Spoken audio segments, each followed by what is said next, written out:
Sunnuntaina täällä Riutan niityllä aloitti kesätyönsä katraslampaita. Mistä he tulivat ja kauanko täällä ovat? Lampaat tuli tuolta Mäntyharjusta ja ovat sitten varmaan tuonne syyskuulle asti täällä kesätöissä.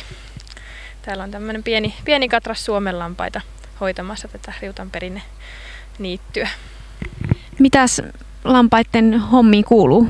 No syöminen tietenkin. Niityn hoito ja toivottavasti näistä olisi sitten ilo alueen asukkaillekin sitten.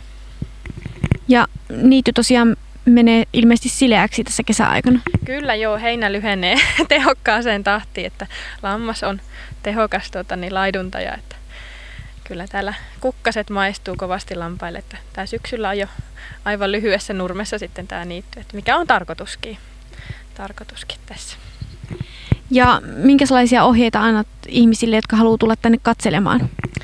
No lampaat on uteliaita ja tulee varmasti tervehtimään kaikkia kävijöitä ja tervetuloa, liikkukaa rauhallisesti ja tietenkään pientä lasta ei ole hyvä jättää tänne lampaiden jalkoihin, että jos ne pelästyy, niin ne saattaa kaataa kumoon, että vaikka ne tarkoituksella sitä tekisi, mutta lammas on sen verran saaliseläin, että se säikähtäessään voi rynnätä ohi ja kaataa kumoon, että rauhallisesti liikkumalla pärjää. Ja tänne myös rakennetaan perinnetyylistä heinälatoa.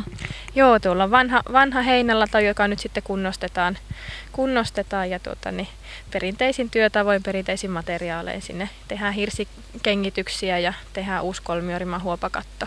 Se toimii sitten myös eläimille suojapaikkana.